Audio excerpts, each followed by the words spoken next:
اللہ الرحمن الرحیم۔ السلام علیکم۔ یوں تو میرا کام لوگوں کے گھروں میں کام کرنا تھا، کپڑے دھونا، صفائی کرنا، برتن دھونا، لیکن میں حسن میں اپنی مثال آپ تھی، بہت خوبصورت اور اپنی اس خوبی سے اچھی طرح واقف بھی تھی۔ جیسے میں نے جوانی کی دہلیز میں قدم رکھا، 18-20 سال کی عمر میں میری جوانی عروج پر تھی۔ میرا تنگ اور چست جسم میرے وجود کی پر واضح کرتا تھا اور مجھے اس بات سے ذرا بھی فرق نہیں پڑتا تھا۔ میں اپنا پراندہ پہنے جب دوسروں کے گھروں کا کام کرتی تو وہاں کے سیٹھ مجھ سے نظریں ہٹانا بھول جاتے تھے۔ میرے مقابلے میں انہیں اپنی بے ڈھنگے وجود کی بیویوں، جو کہ اپنے شوہروں کا مال کھا کھا کر چند سالوں میں ہی ڈھول بن چکی تھیں، انہیں اچھی نہیں لگتی تھیں۔ اس لیے مجھے دیکھ کر وہ سیٹھ پاگل ہونے لگتے۔ میں بھی اپنی ادائیں ان پر خوب نچھاور کرتی تھی۔ جب بھی میں سیٹھ کے کمرے میں جھاڑو پوچھا کرنے جاتی تو اچھے خاصے ٹھنڈے کمرے میں جا کر بھی میں کہتی، صاحب جی گرمی بہت ہے، اگر آپ برا نہ مانیں تو کیا میں دوپٹہ اتار کر جھاڑو لگا لوں؟ انہیں بھلا کیا اعتراض ہو سکتا تھا؟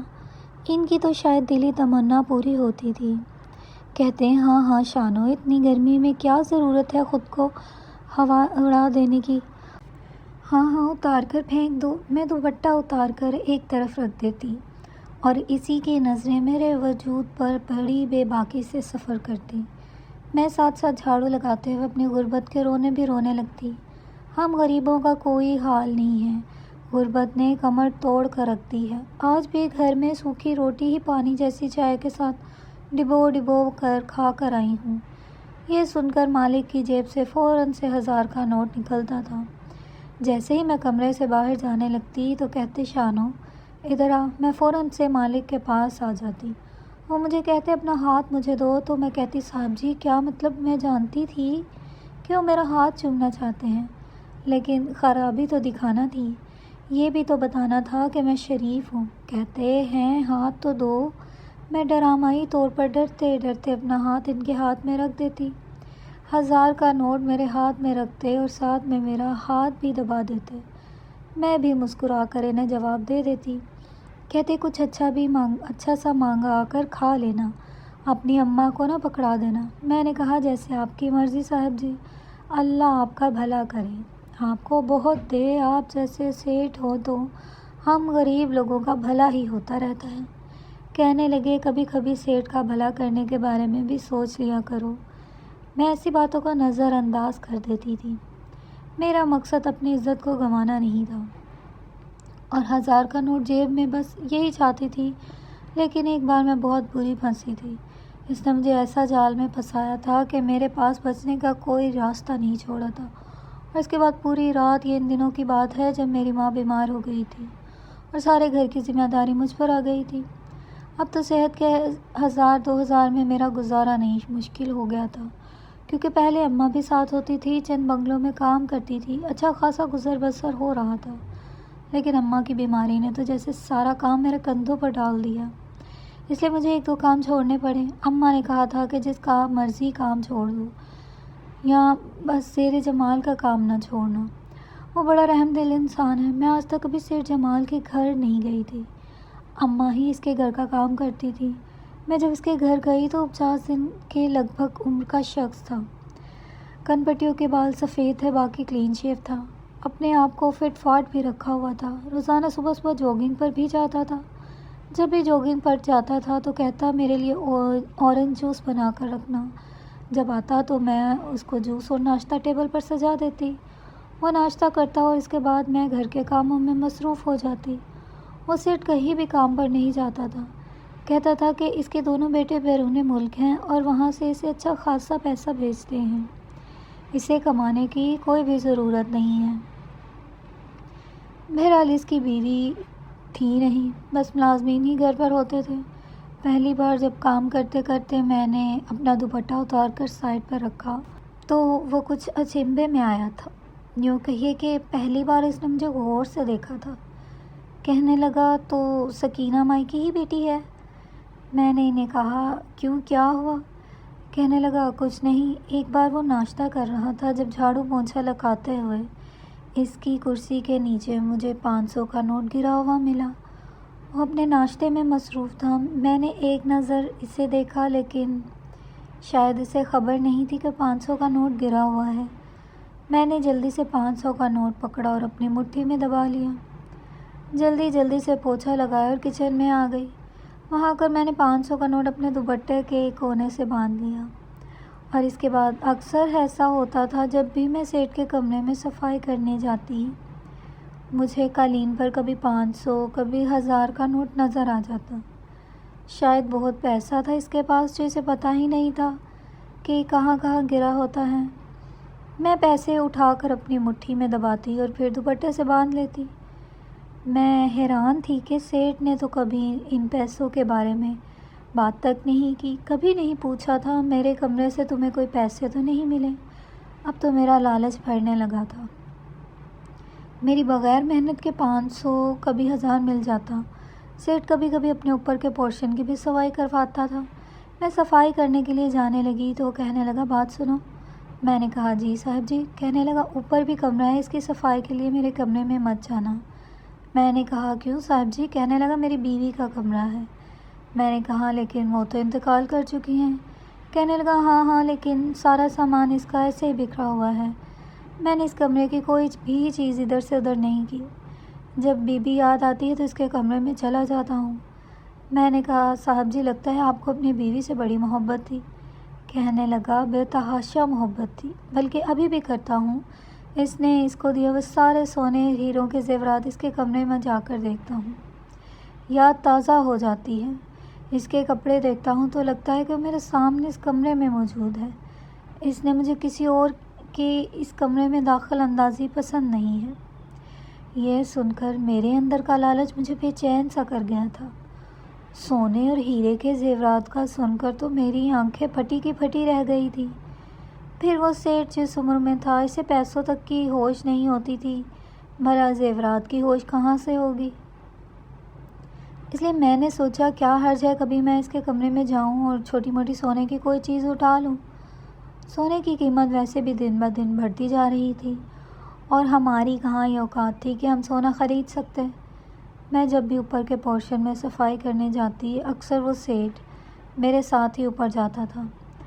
اس دفعہ میں اس کمرے تک ابھی تک جا نہیں پائی تھی، لیکن میرے دل کی اندر کھلبلی سی مچی تھی کہ آخر دیکھوں اس کمرے میں ہے کیا۔ ایک بار مجھے موقع مل گیا۔ وہ سیٹھ ٹی وی پر میچ دیکھ رہا تھا اور میں اوپر کی صفائی کرنے کے لیے آ گئی۔ سیٹھ کو میچ بڑا پسند تھا۔ جب لگتا تو وہ سارے کام چھوڑ چھاڑ کر بس میچ ہی دیکھتا رہتا تھا۔ میں جانتی تھی کہ 2 گھنٹے سے پہلے وہ اپنی نظریں ٹی وی سے نہیں ہٹائے گا۔ میں نے جلدی اوپر کے سارے پورشن کی صفائی کی۔ جس کمرے میں اس نے جانے سے منع کیا تھا اس کمرے کی کھڑکی اوپر کے لاؤنج میں ہی کھلتی تھی۔ جب میں نے اس کمرے کی کھڑکی کھولنے کی کوشش کی تو ذرا سی کوشش پر وہ کھڑکی کھل گئی۔ اندر کا کمرہ دیکھ کر تو میرے ہوش اڑ گئے۔ بہت ہی خوبصورت فرنیچر اندر کمرے میں رکھا گیا تھا۔ الماری کھلی ہوئی تھی جس میں بے حد حسین کپڑے موجود تھے۔ سامنے ہی ڈریسنگ ٹیبل تھا جس کے اوپر سونے کے اور ہیرے کے زیورات پڑے ہوئے تھے۔ سب کچھ کھلا پڑا تھا، لیکن میرا دل اندر سے دھک دھک کر رہا تھا کہ کہیں سیٹھ اوپر آ گیا تو میری شامت پکی ہوگی۔ اس لیے میں اندر نہیں گئی بلکہ دوبارہ کھڑکی بند کی اور سوچا کہ پھر کبھی موقع ملا تو ضرور ہاتھ صاف کروں گی۔ کچھ دن بعد جب میں کام پر گئی تو میرا سیٹھ بیمار تھا۔ اس کی پرانی ملازمت چھٹی کے لے کر اپنے گاؤں جا چکی تھی۔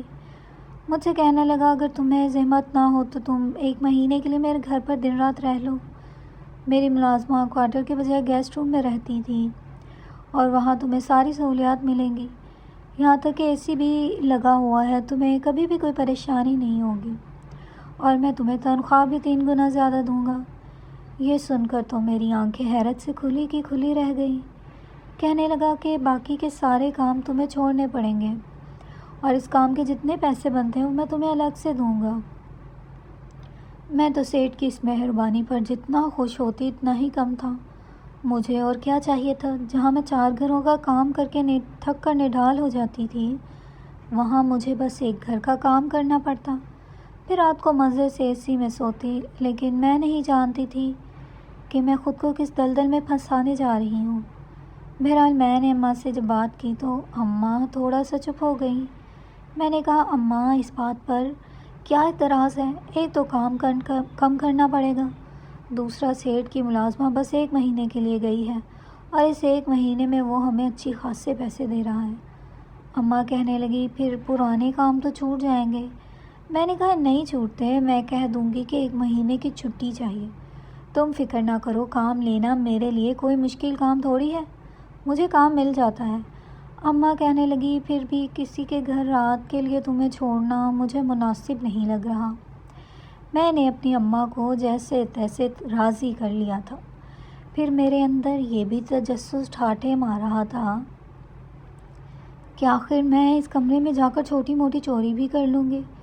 زیورات کی میں ویسے بھی دل دادا تھی، اپنی مالکنوں کی پرانی جولری گھر لے آ کر پہنتی اور اپنے آپ کو آئینے میں دیکھتی رہتی تھی، خود کو مالکن سمجھنے لگتی تھی۔ شاید ہم جیسے ہی غریب لڑکیوں کے یہی خواب ہوتے ہیں، دوسرے کی اترن پہن کر ہم اپنے شوق پورے کر لیتے ہیں۔ میری ماں سے مجھے اجازت مل چکی تھی، یہی تو میں چاہتی تھی۔ اگلے روز میں نے ایک پوٹلی میں اپنے سارے کپڑے ڈالے اور جو کہ 1 مہینے تک میں استعمال کرنے والی تھی، وہ سارے کپڑے لے کر میں سیٹھ کے گھر پہنچ چکی تھی۔ صبح ہی سیٹھ نے جب میرے بوریا بستر سمیت مجھے دیکھا تو مسکرا گیا، کہنے لگا ارے تم تو اپنا پورا سامان ہی لے کر آ گئی ہو۔ میں نے بس آگے سے شریفوں کی طرح مسکرا دی اور پھر گیسٹ روم میں جا کر اپنا سامان رکھ دیا۔ عالی شان فرنیچر، اے سی والا کمرہ، ہوادار کھڑکیاں جہاں سے خوبصورت باغ دکھائی دیتا تھا، یہ دیکھ کر تو جیسے میری آنکھیں حیرت سے کھلی کی کھلی رہ گئی تھیں۔ ارے ایسے کمرے میں سونا اور اس نرم بستر پر لیٹنا تو میرا خواب تھا، کاش 1 مہینے کے لیے نہیں بلکہ ہمیشہ ہمیشہ کے لیے مجھے یہ ساری آسائشیں مل سکتی۔ لیکن فی الحال تو میرے لیے یہ بھی کافی تھا، اگر کوئی موٹی چیز میرے ہاتھ آ جاتی تو یہ سب کچھ ہمیشہ ہمیشہ کے لیے میرا بھی ہو سکتا ہے۔ خیر پہلے تو میں معصوم شریف لڑکی بنی، پورے گھر کا کام کاج کرتی رہی، اپنے ہاتھوں سے سیٹھ کے لیے کھانا بھی تیار کیا۔ کھانا کھا کر سیٹھ آرام کے لیے اپنے کمرے میں جا چکا تھا۔ میرا جی چاہا میں ابھی کمرے میں جاؤں اور جا کر ایک نظر سامان کو دیکھ لوں۔ جب سے میں نے ایک مرتبہ سامان کو دیکھا تھا تب سے میرا دل اور دماغ تو میں کمرے میں ہی اٹکا ہوا تھا۔ ڈریسنگ ٹیبل پر پڑے ہوئے سونے اور ہیرے کے زیورات تو جیسے مجھے اپنی جانب کھینچ رہے تھے، لیکن بس اب مجھے رات ہونے کا انتظار تھا۔ تب تک میں نے پورے گھر کی صفائی کر لی تھی، پھر رات کا کھانا بھی بنا کر سیٹھ کے سامنے رکھ دیا۔ شکر ہے کہ یہ سیٹھ باقی سیٹھوں کی طرح بہت کچھ کھانے میں نہیں بنواتا تھا، بلکہ جو اس کا کھانے کو دل کرتا تھا وہی بنواتا تھا، اور رات کو چائے تو لازمی پیا کرتا تھا۔ آج بھی جب میں سیٹھ کے سامنے کھانا لگا رہی تھی تو میں نے اپنا دوپٹہ اتار دیا۔ ایک تو جو قمیض میں نے پہن رکھی تھی وہ بہت چھوٹی تھی، پھر میرا وجود پوری طرح نظر آ رہا تھا۔ وہ سیٹھ ساتھ ساتھ کھانا کھا رہا تھا اور پھر میرے وجود پر نظر بھی مار رہا تھا۔ مردوں کی فطرت سے تو میں اچھی طرح واقف تھی، مفت میں اگر ان کو کہیں سے بھی جسم کے نظارے مل جائیں تو بڑے شوق سے کرتے ہیں۔ ابھی اس وقت سیٹھ بھی یہی کر رہا تھا، منہ میں چاول کا چمچ تھا اور نظر میرے وجود پر۔ میں بھی اسے کھانا سرو کرنے کے بعد وہیں باہر کے کشن وغیرہ سیٹ کرنے لگی اور گہری سانس خارج کر کے کہنے لگی، سیٹھ جی آپ تو اکیلے رہنے کے عادی ہو چکے ہو، لیکن میری ماں ہی میرا واحد سہارا ہے۔ آپ دیکھو نا، ابا تو وفات پا گیا ہے اور کوئی میرا بہن بھائی نہیں ہے، ایک میں ہی ہوں جس کے سہارے میری ماں جی رہی ہیں، اسی کی خاطر اتنی محنت کر رہی ہوں، ورنہ کوئی اپنی اولاد کو اکیلے سیٹھ کے پاس رہنے کی اجازت کیسے دے سکتا ہے؟ پھر تو میری ماں کو آپ پر بڑا اعتبار ہے جی، تبھی تو اس نے مجھے آپ کے ہاں رہنے کی اجازت دی ہے۔ بس جیتی مرتی یہی دعائیں کرتی رہتی کہ اللہ کرے میری ماں بالکل ٹھیک ہو جائے اور کسی طریقے سے میں اس کا اچھے سے علاج کروا سکوں۔ میں اتنا کہتے ہوئے اپنی آنکھوں سے مگرمچھ کے آنسو بھی بہانے لگی تھی۔ سیٹھ سن کر کہنے لگا کہ فکر مت کرو، تمہاری ماں بالکل ٹھیک ہو جائے گی، لیکن مجال ہے جو جیب سے 1000 روپیہ بھی نکال کر میرے ہاتھ پر رکھا ہو۔ کچھ دیر بعد وہ سونے کے لیے چاہ چکا تھا۔ جیسے ہی مجھے کمرے سے سیٹھ کے خراٹوں کی آواز آنے لگی تو میں نے دھیرے سے بغیر چاپ پیدا کیے چھت والے کمرے پر جانے کا سوچا، جہاں پر اس سیٹھ کی بیوی کا قیمتی سامان پڑا ہوا تھا۔ جانتے ہوئے بھی کہ اس کمرے کا دروازہ لاک ہوگا، اس لیے اس کھلی ہوئی کھڑکی سے میں نے ایک نظر اندر جھانک کر دیکھا۔ کمرے اندھیرے میں ڈوبا ہوا تھا۔ میں نے ایک مرتبہ پھر تصدیق کی سیٹ جاگ تو نہیں رہا، اور پھر دھیرے سے کھڑکی کھول کر اندر پہنچ گئی۔ کمرے میں گپ اندھیرا تھا۔ میں نے سب سے پہلے جا کر کمرے کی روشنی جلائی تھی۔ جیسے ہی کمرے میں لائٹ چلی تو میں آنکھیں چپکانا بھول چکی تھی۔ یہ کمرہ اور اس میں موجود فرنیچر کس قدر خوبصورت تھا۔ میں جلدی سب سے پہلے ڈریسنگ ٹیبل کے سامنے آئی، جہاں پر سیٹ کی بیوی کا سامان کھلا پڑا تھا۔ ٹاپس کی مخملی ڈبیا دیکھ کر تو میرا دل گویا دھڑکنا بھول چکا تھا۔ میں نے ہر ایک چیز کو اپنے ہاتھوں سے چھو کر دیکھا۔ اتنے مہنگے اور قیمتی جواہرات میں نے آج سے پہلے ایک ساتھ نہیں دیکھے تھے۔ ایسا کرنے کے بعد میں نے الماری کو کھولا۔ جیسے ہی الماری کو کھولا تو سامنے ہی قیمتی لباس تھا۔ ساڑیاں، میچنگ قمیض، ہر طرح کے کپڑے لٹکے ہوئے تھے، جنہیں دیکھ کر میں ٹھنڈی آہیں بھرنے لگی۔ مجھ سے مزید انتظار نہ ہوا۔ میں نے جلدی سے ایک سرخ رنگ کی ساڑی نکالی اور اسے پہن لیا۔ خود کو جب آئینے میں دیکھا تو میں کسی ملکہ سے کم نہیں لگ رہی تھی۔ وہیں پر پڑے ہوئے زیورات کو میں نے اٹھا کر پہننا شروع کر دیا۔ وہ شاید قیمتی پتھروں کا بنا ہوا تھا، جس سے میں نے اپنے گلے میں پہنا۔ ہاتھوں میں سونے کی چوڑیاں، کانوں میں جھمکے، سب کچھ کروڑ روپے کا تھا، اور میں خود کو آئینے میں دیکھ رہی تھی۔ قسم سے میں کسی ہیروئن سے کم نہیں لگ رہی تھی۔ کاش یہ سب کچھ میرا نصیب ہوتا۔ میں تو بس گہری سانس خارج کر کے رہ گئی تھی۔ میں نے وہاں پر موجود ہیرے کے ٹاپس کو دیکھا، جو تھے تو عام سے ہی، لیکن ان میں ہیرے جڑے ہوئے تھے۔ مجھے وہ اس قدر پسند آئے کہ میں نے چپکے سے انہیں نکال کر اپنے دوپٹے کے کونے میں باندھ دیا۔ کون سا کسی کو پتہ چلنے والا تھا؟ گھبرا بھی رہی تھی، لیکن ڈرتے ڈرتے میں نے اپنے دوپٹے کے کونے میں اسے باندھ ہی دیا، اور سارا سامان جہاں تھا وہاں رکھ کر اپنے کمرے میں آ گئی۔ اے سی چلایا اور مزے کی نیند سو گئی۔ صبح میری آنکھ 8 بجے کھلی تھی۔ گھر تو مکھی اور مچھر مجھے سونے ہی نہیں دیتے تھے۔ میں اپنے کمرے سے باہر آئی، جلدی سے صاحب کے لیے ناشتہ بنایا۔ دوپٹہ آج بھی سر پر نہیں لائی تھی، بغیر دوپٹے کے ہی گھوم رہی تھی۔ سیٹ کو ناشتہ دیا تو جیسے میں پلٹنے لگی تو انہوں نے میرا ہاتھ پکڑ لیا۔ ہاتھ پکڑ کر کہنے لگے، کہاں جا رہی ہو؟ آؤ بیٹھ جاؤ میرے پاس، بیٹھ کر ناشتہ کر لو۔ صاحب کی بات سن کر میں تھوڑی پریشان سی ہوئی تھی۔ میں کہنے لگی کہ صاحب جی، بھلا آپ کی نوکرانی ہو کر آپ کے پاس بیٹھ کر کیسے کھا سکتی ہوں؟ لیکن وہ کہنے لگے، جب میں کہہ رہا ہوں تو پھر کیا مسئلہ ہے؟ میں بھی جھجکتی ہوئی ان کے سامنے بیٹھ گئی۔ ان کی نظریں میرے وجود پر جہاں جہاں جا رہی تھیں، مجھے ہر ایک بات کا علم تھا۔ ناشتہ کرنے کے بعد میں بھی وہاں سے اٹھنے ہی والی تھی کہ جب مجھے سیٹ نے آواز دی۔ سیٹ کی آواز سن کر میں گھبرا گئی۔ کہیں مجھ پر شک تو نہیں ہو گیا تھا کہ میرے دوپٹے کے کونے پر ہیرے کے ٹاپس بندھے ہوئے ہیں؟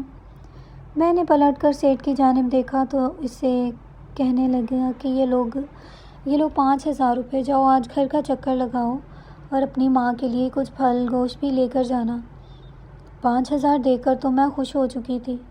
صاحب کا شکریہ ادا کیا اور جلدی سے گھر کا کام سمیٹ کر اپنی اماں کے پاس چلی گئی۔ وہاں جب ہیرے کے ٹاپس دکھائے تو اماں کی تو خوشی کی انتہا نہ رہی تھی۔ اس بات سے مجھے یہ اندازہ تھا کہ سیٹ کو کچھ خاص فرق نہیں پڑتا۔ اسے تو پتہ بھی نہیں چلنا کہ کب میں کہاں سے ہاتھ صاف کر رہی ہوں۔ اس کے بعد میں ایسے ہی کرنے لگی تھی۔ اکثر رات کو میں اس کمرے میں چلی جاتی اور وہاں جا کر سیٹ کی بیوی کا میک اپ کرتی، اس کے کپڑے پہنتی، اس کی جیولری پہنتی اور دھیرے دھیرے اپنے ہاتھ بھی صاف کرتی رہتی۔ ایک روز میں یوں ہی دلہن کے کپڑے پہن کر، یہ وہ لباس تھا جو مالکن نے اپنی شادی پر پہنا تھا، میں بالکل دلہنوں کی طرح تیار ہوئی تھی۔ سامنے دیوار پر اس کی تصویر بھی لگی ہوئی تھی۔ اس بات میں فرق نہیں تھا کہ اس سے زیادہ اسی کا لباس مجھ پر سج رہا تھا۔ میں بالکل اسی کی طرح دلہن بن چکی تھی۔ ابھی آئینے میں دیکھ ہی رہی تھی جب ایک جھٹکے سے دروازہ کھلا۔ پیچھے پلٹ کر دیکھا تو سیٹ سامنے کھڑا تھا۔ سیٹ کو اپنے سامنے پا کر میرے تو 14 طبق روشن ہو چکے تھے۔ سیٹ غصے سے کہنے لگا، تم یہاں پر کیا کر رہی ہو؟ کس کی اجازت سے آئی ہو؟ میں گھبرا گئی۔ جلدی سے جو جیولری میں نے پہنی تھی وہ اتار کر رکھنے لگی، گھبرا کر کہنے لگی کہ میں نے کچھ نہیں کیا، میں تو بس یہ لباس پہن کر دیکھ رہی تھی، پلیز غلط مت سمجھیے گا۔ جس قدر میں حسین لگ رہی تھی، ان کی نظریں مجھ پر ٹکی ہوئی تھیں۔ کہنے لگی جلدی جاؤ، یہ لباس تبدیل کرو، خبردار جو آئندہ میری بیوی کی چیزوں کو ہاتھ بھی لگانے کی کوشش کی۔ میرے ہاتھ میں اس وقت سونے کے جھمکے موجود تھے، میں نے اور سامان تو اتار کر رکھ دیا لیکن اپنے ہاتھ میں جھمکے دبا لیے تھے، شاید کسی طرح یہی میرے ہاتھ آ جائیں۔ لیکن جیسے میں اپنے کپڑے لے کر اسی لباس میں وہاں سے جانے لگی تو اگلے ہی پل سیٹھ نے میرا ہاتھ پکڑ لیا، کہنے لگا ہاتھ کھولو۔ یہ ہاتھ میں کیا ہے؟ جب اس نے ہاتھ کھول کر دیکھا تو اس میں جھمکے تھے۔ میں تو مزید گھبرا چکی تھی۔ کہنے لگا اچھا تم چور ہو، چوری کرنے آئی ہو؟ کیا کچھ اور چوری کر چکی ہو میری بیوی کا؟ میں تمہیں ابھی پولیس کے حوالے کر رہا ہوں۔ میں گھبرا گئی، رونے لگی، اس کے پیروں میں گری، کہنے لگی کہ نہیں صاحب جی، مجھے نہیں پتہ، میں تو بس ایسے ہی اس کو ہاتھ میں پکڑے ہوئے تھی۔ میں آپ کی قسم کھا کر کہتی ہوں میں نے کوئی چوری نہیں کی، لیکن وہ ضد پر ہی آ چکے تھے کہ میں تمہیں پولیس کے حوالے کروں گا۔ میں رونے لگی، ان کے قدموں میں گر گئی۔ بدلے میں جو شرط انہوں نے میرے سامنے رکھی وہ سن کر تو میرے ہوش اڑ چکے تھے۔ سیٹھ کہنے لگا اچھا میں تمہیں پولیس کے حوالے نہیں کروں گا، لیکن صرف ایک شرط پر کہ تمہیں میری ہر بات ماننا ہوگی۔ چلو دلہن ویسے تو تم بنی ہوئی ہو، آج کی رات میرے ساتھ بالکل میری بیوی بن کر گزارو۔ اتنا سننا تھا کہ میرے پیروں کے نیچے سے زمین نکل چکی تھی۔ میں کہنے لگی نہیں، ایسا نہیں کر سکتی۔ بلا شبہ آج سے پہلے میں نے اپنے جسم کے نظارے ہر ایک کو کروائے تھے، لیکن میں نے کبھی بھی یہ نہیں کر سکتی تھی۔ میں انکار کرنے لگی، لیکن جب سیٹھ نے بار بار جیل کی سلاخیں یاد دلائیں تو میں گھبرا گئی۔ مجبوری میں مجھے سیٹھ کے ساتھ وہ وقت گزارنا پڑا۔ وہ رات میرے لیے بڑی ہولناک تھی۔ مجھے اپنی غلطی پر پچھتاوا ہو رہا تھا، کاش میں یہ گناہ نہ کرتی۔ 1 مہینہ بھی پورا ہونے والا تھا، گھر میں دوسرے ملازم آ چکے تھے، لیکن سیٹھ کہنے لگا کہ میں تمہیں بہت پیسے دوں گا، جتنی تم اب تنخواہ لیتی ہو میں اسے تمہیں ڈبل دوں گا، لیکن بدلے میں ہر رات میرے ساتھ اگر یہ گناہ کرنا پڑے گا۔ میں انکار کرنے لگی، رونے لگی، سیٹھ کے آگے ہاتھ جوڑ دیے، کہنے لگی کہ اب آپ ایسا سوچ بھی کیسے سکتے ہیں؟ بھلے ہی میں پیسوں کی خاطر تھوڑا لالچی بعض دفعہ اپنے جسم کی خد و خال دکھا دیتی ہوں، لیکن اس کا ہرگز مطلب نہیں کہ میں گناہ کروں گی۔ آخر مرنے کے بعد میں اپنے خدا کو کیا منہ دکھاؤں گی؟ شاید میرے الفاظ ان کے دل پر اثر انداز ہو چکے تھے۔ وہ کچھ دیر کے لیے خاموش ہو گئے، میرے راستے سے ہٹ گئے۔ میں روتے ہوئے گھر جا چکی تھی۔ میں نے سوچ لیا کہ میں اب ان کے گھر کام کے لیے نہیں جاؤں گی۔ جو ہیرے کے ٹوپس میں نے چوری کیے تو پھر میں واپس کرنے کا سوچ ہی رہی تھی کہ جب دروازے پر دستک ہوئی۔ دروازہ کھلا تو سیٹھ ہمارے گھر میں تھے۔ میری ماں سے کہنے لگے میں آپ کی بیٹی سے نکاح کرنا چاہتا ہوں۔ میں تو جتنا حیران ہوتی اتنا کم تھا۔ سیٹھ کہنے لگا مجھے اپنی غلطی پر پچھتاوا ہے، تم خوبصورت ہو، تمہیں دولت چاہیے اور مجھے تم اس لیے مجھ سے شادی کر لو تو میں تمہیں ہر خوشی دوں گا۔ جو میں نے بھی شادی کے لیے حامی بھر لی اور پھر اب میرا نکاح سیٹھ کے ساتھ ہو گیا۔ میں اس گھر کی مالکن بن چکی تھی۔ میں اپنی ماں کو دوسرے گھر میں لے آئی۔ سارے ہیرے زیورات جنہیں دیکھ کر خواہش کرتی تھی وہ سب کچھ اب میرا ہو چکا تھا۔ مزید اچھی ویڈیوز کے لیے میرے چینل کو سبسکرائب کیجیے، اس ویڈیو کو زیادہ سے زیادہ لائک کیجیے اور کامنٹس کیجیے کہ میری سٹوریز آپ کو کیسی لگتی ہیں۔